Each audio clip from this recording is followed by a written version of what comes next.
Nickelodeon.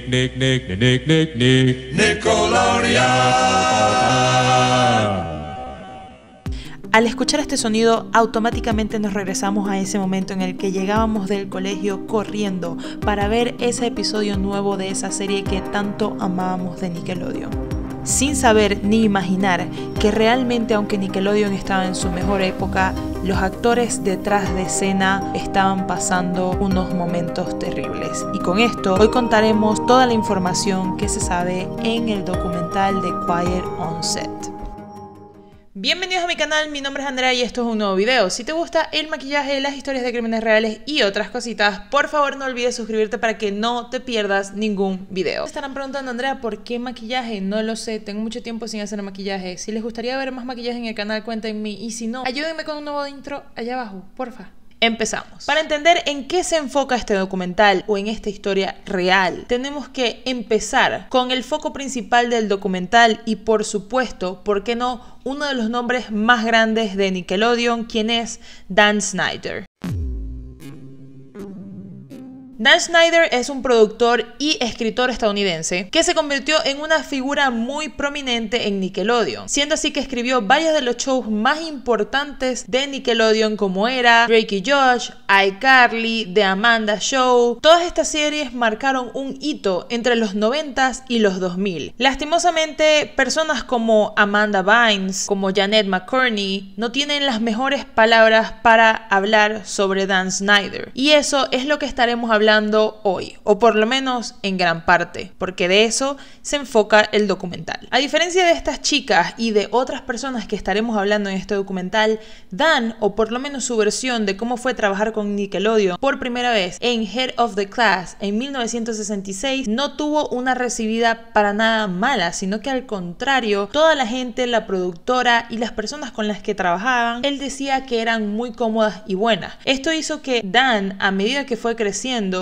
siguiera estando incluidos en varias series de Nickelodeon, en las cuales siempre solía intentar resaltar ese lado comediante de él, llevándolo al final a convertirse en escritor y productor de series de Nickelodeon para niños, específicamente enfocándose en la comedia. Es así como Dan empieza a ser descrito por la mayoría de las personas en este documental como una persona bastante graciosa, que le gustaba jugarse con sus empleados y que al principio todo iba bien. El problema empezó cuando dos mujeres escritoras en el set de Dan, quienes eran Christy y Jen, empiezan a notar como desde el principio todo había sido bastante extraño para ellas. Y es que nada más empezando el documental nos enteramos que estas dos chicas habían sido contratadas por el precio de una sola persona. Según les habían explicado, no tenían el presupuesto para contratarlas a las dos, pero que creían que las dos tenían bastante potencial y por eso querían repartir un sueldo entre ambas. Entendiendo que esto fue hace demasiados años y que además de esto, tener la oportunidad de trabajar con una gran productora, trabajar para una serie de televisión,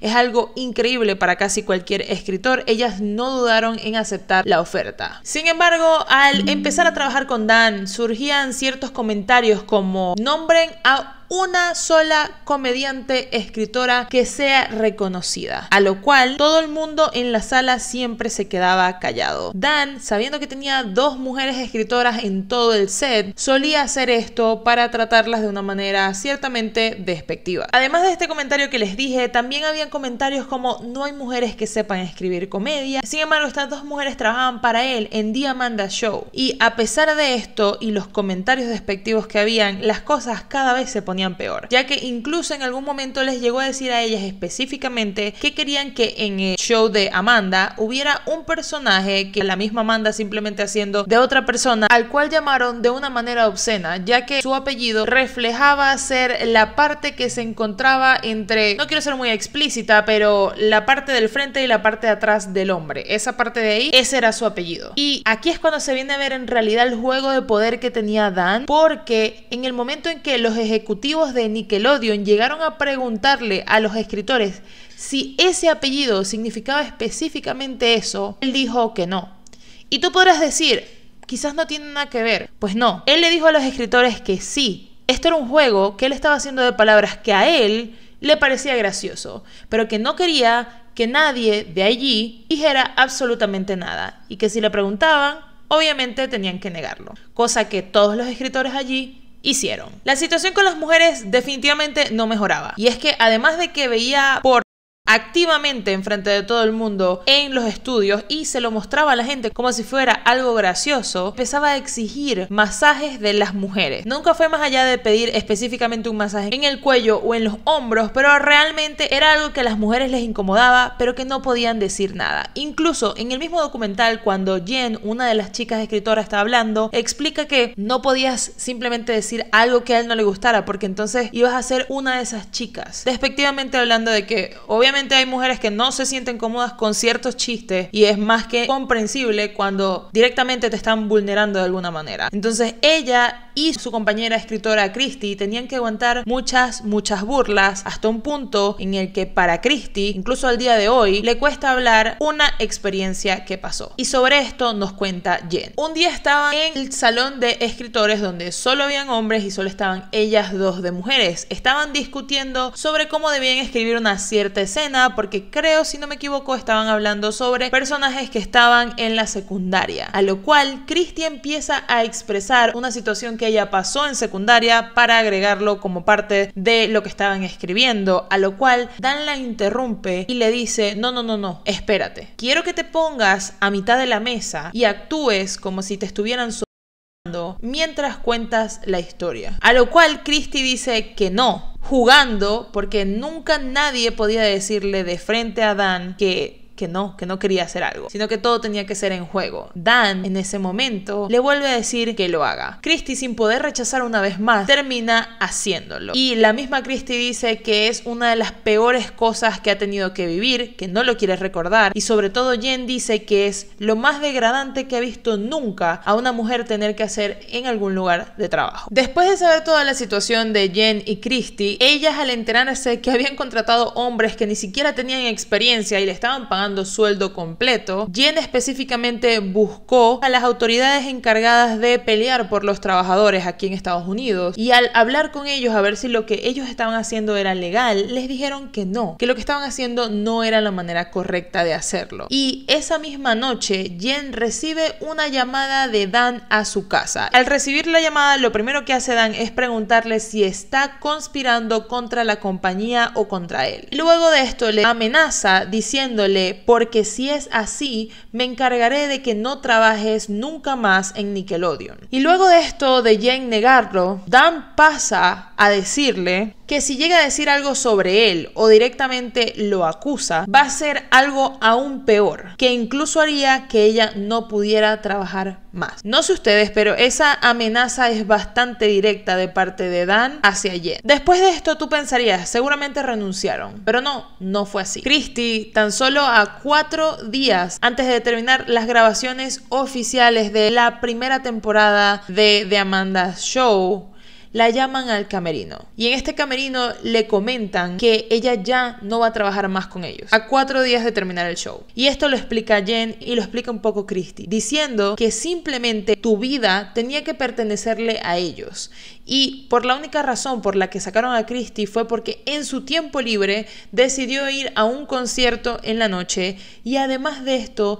decidió invitar a unos amigos a su casa. Por esto fue despedida Christie, y a pesar de que suena imposible que alguien pudiera seguir trabajando ahí, Jen decidió seguir. Cuando le ofrecen trabajar finalmente en la segunda temporada, ella pensaba que al fin iba a obtener un sueldo completo. Ya había demostrado de que estaba hecha, había demostrado que sabe escribir y, sobre todo, había demostrado que tiene madera para el trabajo después de haber aguantado tanto. Pero esta vez Dan la llama para decirle que estaba dispuesto a tenerla trabajando con él, pero que el único problema es que debido a los recortes de dinero, ella solo iba a poder ser contratada durante el periodo completo, pero solo se le iba a pagar ciertas semanas, y que estaban esperando de ella que trabajara 11 semanas gratuitas. Esto es una locura. Y luego de esto tú pensarás, obviamente se fue de ahí, ella se tuvo que haber ido. Pues no, dijo, no quiero perder este trabajo, este es el trabajo de mis sueños, así que lo voy a aceptar. Y así Jen empieza a trabajar nuevamente con Dan, pero esta vez era la única mujer escritora en esa habitación. Y cuando llega a su trabajo se encuentra con la noticia de que Dan iba a hacer una reunión, pero esta reunión solo era con hombres y quería que ella esperara fuera de la habitación de los escritores. Después de que ella estuviera un rato esperando afuera, Dan le pidió que por favor entrara a la habitación y que ahora sí quería que le pitch, es como una manera de decir de véndeme tu idea, véndenos tu idea. Ella dice que estaba ahí, todos lo estaban mirando y cuando ella empieza a hablar, él se dirige a ella de manera despectiva, diciendo, ¿no solías como trabajar como en telefonía sexual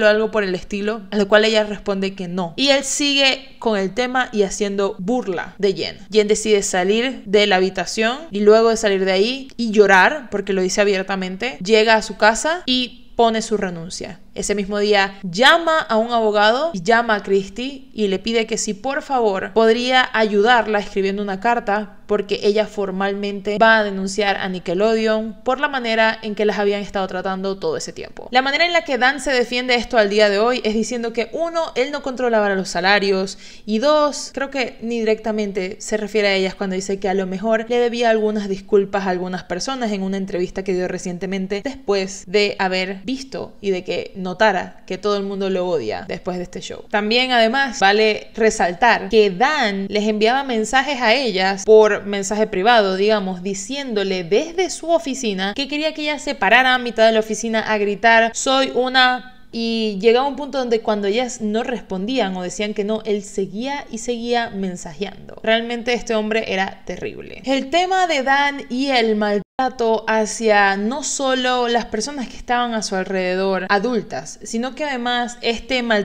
también existía con los niños. Era una situación donde incluso ellos al principio decían que era una persona súper confiable, súper amigable, que era súper divertido y de repente de un día a otro podía cambiar. Lo describe como un tornado que pasaba por la habitación y que simplemente destruía todo lo que se llevaba. Una de las personas principales en este documental es Amanda Bynes, quien, por si no es bastante evidente, era la protagonista principal de The Amanda Show y era una niña que desde muy pequeña le había ido muy bien. Dan la descubre un día yendo a un club de comedia donde por alguna razón se estaban presentando niños y Amanda destacó muchísimo. También hay una niña antes de Amanda, el cual su nombre era Katrina Johnson, quien aparece un poco en este documental comentando sobre todo cómo con ella el problema fue el peso. Y es que a medida que fue desarrollándose, como muchas de las niñas, cambian de peso durante la etapa del desarrollo y que para ella uno de los comentarios más dolorosos fue que ellos ya tenían una gorda literalmente en el show, le dijeron y que no podían tener otra, entonces que ella tenía que bajar de peso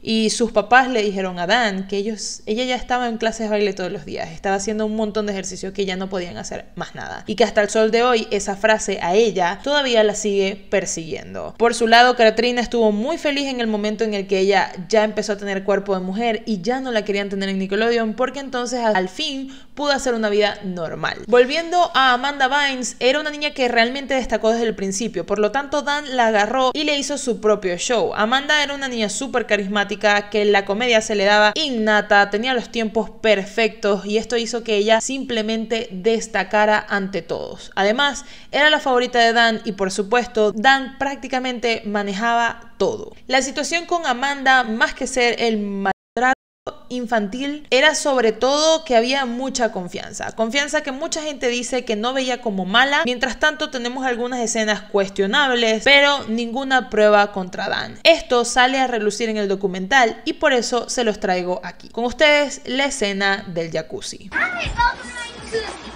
Today my special guest is the executive producer of the Amanda Show, Dan Schneider. Fine. Now, you're the executive producer of the show? Yeah, I am the executive producer and I'm the head writer. Esta escena es muy perturbadora porque no tiene ningún sentido, no hay una razón del por qué, pero tenemos una niña en traje de baño y un hombre totalmente vestido dentro de un jacuzzi. Un hombre mayor que no necesitaba estar metido en esa escena. Sin embargo, la tenemos por alguna razón que nadie entiende por qué existe. Además, se dice que habían varios masajes de Amanda hacia Dan que podrían ver todos los que estaban por el set, pero nunca llegaron a ver nada normal. Sí se dice que habían varios momentos en los que Dan se llevaba a Amanda para practicar líneas o para hablar con ella, pero que nadie podía notar que esa relación fuera extraña de alguna manera. Digamos que todos los que somos adultos ahorita vemos eso y es como eso es raro. Pero la gente que estaba alrededor dice que era más como una relación muy extrañamente de amistad o familiar. A medida que Amanda creció, Dan intentó crecer con ella, saliendo a What I Like About You, donde Amanda también participó, y de esta manera él también intentó crecer y moverse con ella a estos mundos más arriba en Hollywood, donde ya no era de niños, pero él empezó a tener problemas con los productores de What I Like About You y finalmente decidió salirse y volver a concentrarse en Nickelodeon. Por su lado, Amanda intentó emanciparse de sus padres, lo cual fue un problema totalmente grande porque lo que hizo fue todo el efecto contrario, ya que después de esto, los padres de Amanda, quienes se llevaban excelentemente bien con Dan, se dieron cuenta que Dan estaba apoyando a Amanda en la emancipación, me disculpan si me estoy equivocando con cómo decir eso, pero después de enterarse que Dan estaba ayudando, esa relación se rompió totalmente y Amanda y Dan no se vuelven a ver directamente juntos. Aquí vale agregar también que hay ciertos mensajes que Amanda dejó públicos en un Twitter hace muchos años donde quería expresar que su padre y el creador de una serie, supuestamente el mismo Dan, habían abusado de ella. Si quieren más sobre esta historia, déjenmelo saber abajo y podemos hacer un video diferente. Entre otros de los personajes muy conocidos que han dado a entender que hablan sobre Dan es Janet McCurdy. Si no saben quién es esta chica, es Sam de iCarly, muy conocida. Les dejo una foto por aquí, pero Janet escribió un libro hace poco que se llama Me alegro de que mi mamá haya muerto o algo por el estilo. Aquí también les dejo la portada de ese libro. Un libro bastante fuerte donde cuenta toda su vida y todos los problemas que pasó siendo una niña artista. Si quieren que llegue a hablar de este libro en específico, podríamos hacerlo para la semana que viene. Solo déjenmelo en los comentarios, pero en este libro ella habla y se refiere a el creador. Y cuando habla del creador, podemos imaginar y asumir que se trata de el creador de iCarly, el creador de Sam y Cat, producciones en las que ella trabajó. Y esto se ha dado a entender en varias entrevistas que ella ha hecho, donde ha dicho que él les hablaba de idiotas, los trataba mal y cambiaba de humor a cada rato. Simplemente era muy difícil seguirle el paso para saber cuándo debías estar de buen humor o cuándo, aunque él estuviera de mal humor, tú tenías que tener tu mejor cara. Stop laughing at the director. Show some respect, Jeanette. Respect. No smiling. All right. Take $100 off her check.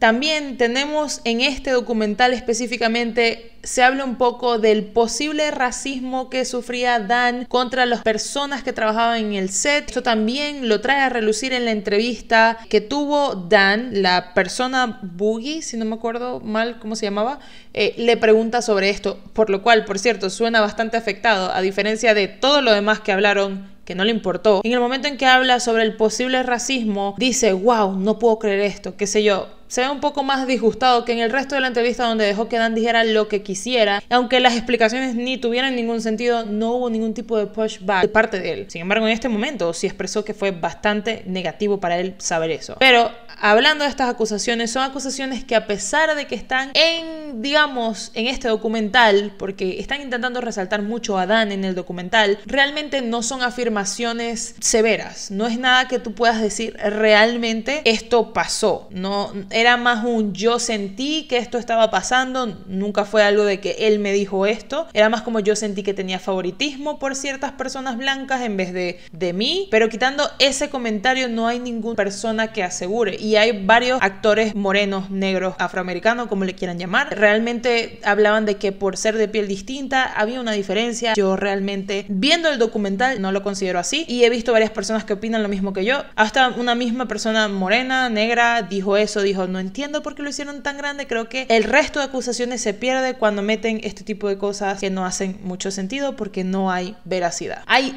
dos cosas que resaltar que sí me parecieron bastante racistas, pero no fueron directamente de Dan, sino que al parecer eran de personas que estaban en el set, como por ejemplo, había un chico que se tenía que vestir de un pequeño rapero, literalmente el bebé rapero, el rapero más pequeño de la historia, y ponían un feto. Era Little Fetus o algo así. Era el nombre del rapero. Entonces tenían que ponerlo como un feto, lo cual implicaba que tenían que ponerse un traje completamente de color de piel, a lo cual una de las personas que estaban buscando lo que le iban a poner encima o lo estaban maquillando, le dice, oh, está bien, tenemos que buscar algo que sea color charcoal, que viene siendo como color carbón, a lo cual él, siendo un niño, obviamente es un comentario fuera de lugar y que además le afectó mucho. Una de las personas que lo estaba maquillando le dijo, no le prestes atención, está jugándose, no está mal lo que dijo. Él recibió una ayuda en ese momento, pero él dice que no le expresó nada a su mamá porque sabía que su mamá le hubiera volado la cabeza al que dijo eso, y no lo culpo, yo también hubiera hecho lo mismo. Aparte de esto, también hablan de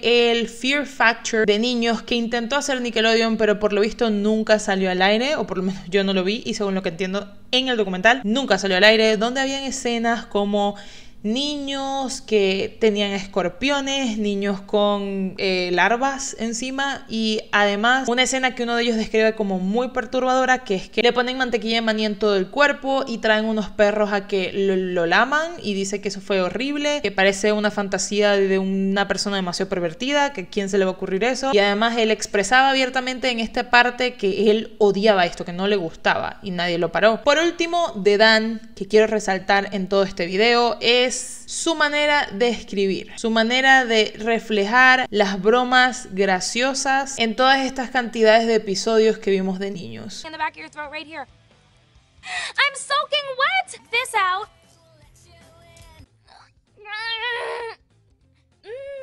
I'm thirsty.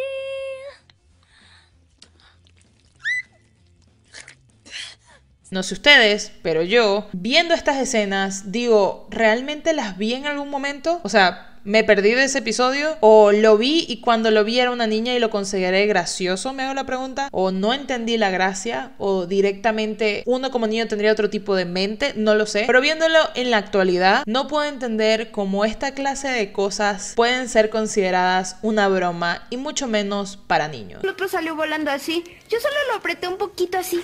You want to get slapped with a sausage? Sure. Dan sigue manteniendo hasta el sol de hoy que esas bromas estaban escritas para niños y que si a alguien le incomoda el día de hoy pueden simplemente borrarlas. Pero es que no estamos simplemente hablando de una pequeña broma que puede interpretar un adulto y un niño al mismo tiempo y que puede ser graciosa para la familia completa. Estamos hablando de bromas como, por ejemplo, tener a Ariana Grande intentando sacarle jugo a una papa de una manera muy rara. Y no mucho más allá, tenemos una escena también en el documental donde Ariana Grande está directamente acostada en una cama lanzándose agua encima, y no puedes evitar pensar lo que seguramente Dan estaba intentando comunicar, porque no puedo creer que un adulto piense que eso es una broma lógica o correcta para niños. Sin ir más allá, Dan también se excusa diciendo, no era solo yo, eran miles de padres que estaban allí, eran miles de adultos por las que pasaba ese material, editores, las cabezas principales de Nickelodeon tenían que aprobar este material. Y aquí es donde yo me pregunto, ¿qué les pasaba por la cabeza a esta gente? ¿Cómo este tipo de videos son aptos para niños? Y con esto, chicos, terminamos la parte de Dan Schneider y empezamos con lo más bajo después de Dan Schneider en Nickelodeon. Jason Handy. Si no lo conocen, aquí les voy a estar dejando una foto. Este hombre se encargaba de ayudar con los niños, de mantenerlos en sus lugares, ayudarlos con sus líneas, los papás, la comunicación entre los papás y el estudio. Y además de eso, por supuesto, si es un extra, le voy a dar una vuelta por los estudios para que se entretenga y ahorita lo traigo. Este era el tipo de trabajo que tenía Jason. Pero sin ir más allá, este hombre también salió en varios episodios de varias series como extra y lo pueden ver por ahí, incluso si no logro conseguir ninguna foto, porque es muy posible. Igual, al ver su cara seguramente les va a parecer alguien conocido. Este hombre un día consigue a una pequeña niña que iba a ser extra. Una extra en The Amanda Show. Cuando ella va, tiene su día increíble de producción. Era una niña que siempre había soñado con actuar y su mamá era una persona que estaba feliz porque al fin le iba a dar la oportunidad a su hija de lograr lo que ella quisiera. Ella iba a ser este tipo de madre que te iba a apoyar en lo que tú soñaras porque quería que tú fueras feliz. Así que Brandy va, filma el show y al salir de ahí, Brandy y otros niños que estaban allí hablaban con Jason y Jason les dice como somos amigos, vamos a intercambiar números, y nos podemos mantener en contacto. Si hay otro tipo de producción en que les pueda ayudar a entrar, los ayudaré. De esta manera, Brandy y Jason intercambian correos electrónicos y unos días después, Brandy muy emocionada le muestra a su mamá cómo ella estaba empezando a tener una amistad con Jason y cómo él le escribía, digamos, regularmente. Hola, ¿cómo estás? Espero estés bien. Yo ahorita estoy haciendo esta y esta producción, estoy trabajando en esto, ¿cómo te está yendo a ti? No sé ustedes, pero que un señor de 20 y algo, porque en ese momento se veía joven, pero todavía digamos 20 y algo, 30 y algo, le estuviera hablando a una niña pequeña por email, no es nada normal. Y no sé cómo esta madre en ese momento no dijo aquí hay algo raro, pero ella vio los emails, pensó que hasta ese momento todo parecía normal y dejó que su hija siguiera hablando con este hombre. Al tiempo, un día su mamá estaba en la cocina y escucha cómo su hija sale corriendo, cierra la computadora de un solo golpe y se mete a su cuarto llorando. En este momento, cuando ella escucha el sonar la puerta, la niña llorando, va y se da cuenta que no estaba bien. Le toca su puerta a la niña y le dice: Brandy, todo está bien, ¿qué está pasando? Ábreme la puerta. Al entrar, la niña le comenta que su amigo Jason le acaba de enviar una foto de él desnudo, tocándose, donde le escribía que quería que supiera que se estaba tocando pensando en ella. En este momento la mamá ve los mensajes y decide que no quería que su hija jamás estuviera cerca de Hollywood otra vez. Pero sobre todo te estarás preguntando, quiero creer que llamó a la policía, le avisó a Nickelodeon, pasó algo. La respuesta es no. Esta señora tenía miedo de ser juzgada como madre, de no haber prestado la suficiente atención a su hija y la persona con la que estaba hablando, y opinión personal, egoístamente se puso primero que incluso su hija y que incluso no solo ella sino otros niños que podrían pasar o estar pasando por esto. No queremos, digamos, inculpar a las víctimas porque indirectamente es familia, también sufrió, también le habrá dolido, pero ¿dónde está la lógica de estos padres? No la entiendo. Al pasar el tiempo, la mamá de Brandy recibe una llamada de la policía. Policía que la llama y le pregunta que si conocía a quién era Jason Handy, a lo cual la madre responde que lastimosamente sí sabía quién era él. La policía recibió un tip en el 2003 de que Jason podría estar haciendo algo extraño con menores. La policía entra a la casa de Jason y al entrar consigue 10.000 fotos de niños, 1.768 fotos de niñas en poses eróticas y 238 fotos de niñas en poses explícitas. 2 fotos de niñas en activity, o sea, actividad de amarrarlas, y 7 videos de menores realizando actos sexuales.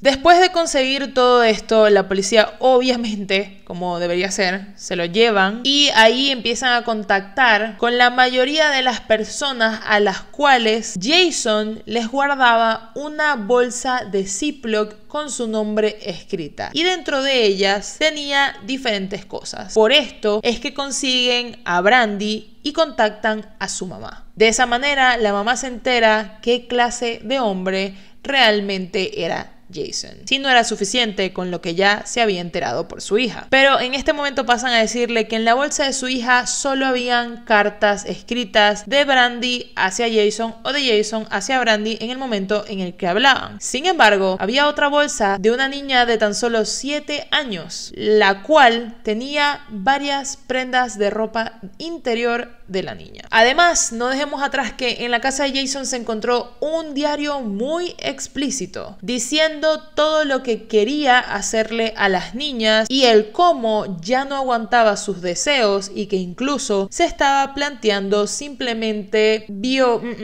a alguna. Por último, otra niña que además de Brandy estuvo presente para hacer pagar a este tipo por lo que había hecho, atestiguó que con solo 9 años Jason entró a su casa porque había sido permitido por los padres, creían que no podía ser nada ofensivo y la dejaron jugando videojuegos con él en su cuarto cuando él la besó 2 veces y en una de ellas incluso intentó introducir su lengua dentro de la boca de la niña. Sé que estoy siendo muy explícita, normalmente no me gusta hacerlo, pero creo que en estos casos es necesario que digamos los detalles y además de eso nos molestemos en conjunto, porque creo que todos al escuchar esto estamos impresionados que personas como estas estuvieran trabajando en Nickelodeon. Pero para no perder el hilo de la historia, después de haber besado a la niña, la amenazó y le dijo que no quería que le dijera a nadie lo que estaba pasando y además de esto, digamos que la convenció diciéndole que podría ayudarla a conseguir nuevos papeles en programas, que él tenía contactos. Después de todo esto, Jason Haney recibió 6 años de prisión por 2 delitos graves y 1 menor. Fue arrestado finalmente en el 2003. Y después de haber escuchado toda esta terrible historia de Jason, tenemos que seguir con lo siguiente más grande que le pasó a Nickelodeon, si no es lo primero. ¿Quién es Brian Peck?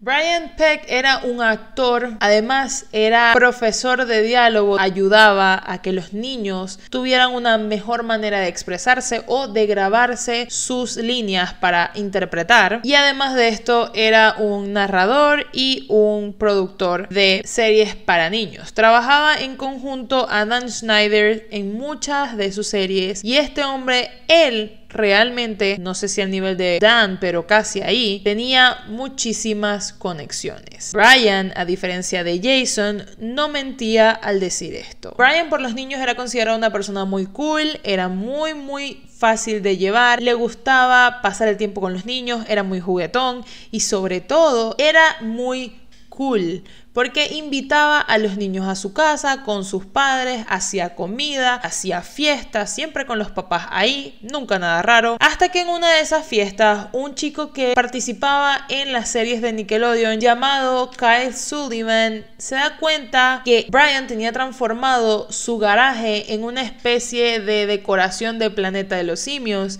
y todo estaba increíble hasta que algo, y solo una cosa, no pegaban con el resto de la decoración. Esta pequeña cosa que resaltaba no era nada más ni nada menos que un dibujo, o lo que parecía ser una pintura, por lo menos, de un payaso. A esto, Kyle, sin imaginar nada muy raro además de ¿qué es eso y por qué está ahí?, pregunta a Brian: hey Brian, ¿por qué la pintura del payaso? A lo cual se da cuenta que al mover la pintura y verla completamente, era una pintura bastante creepy. Pintura que seguramente van a estar viendo en estos momentos y que a Kyle lo dejó desconcertado. A lo cual Brian parecía ser que le hubieran sacado el mejor tema que pueden tener. Y es que en ese momento sale a explicar que esta pintura no era nada más y nada menos que de John Wayne Gacy. Si no saben quién es John Wayne Gacy, es un hombre que fue conocido por en su momento asesinar a varios niños jóvenes que iban a su casa y luego de fiestas ellos desaparecían. Para completar lo perturbador de esta información para Kyle en ese momento, la pintura tenía un escrito en la parte de atrás, la cual era para Brian: espero que disfrutes el dibujo, mis mejores deseos, tu amigo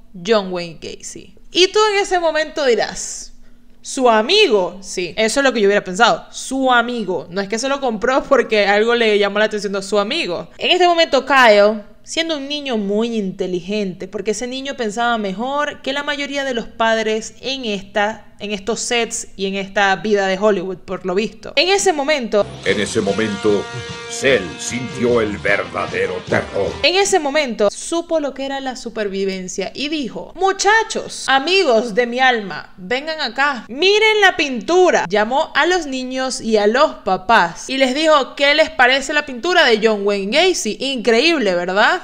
A lo cual Ryan vuelve a comentar lo mismo. Dice: sí, mi amigo me hizo esta pintura, increíble. No solo esto, sino que además se va a su mesa de noche en su cuarto, de la cual saca: ¿quién tiene en la mesa de noche guardado unas cartas que no sean importantes?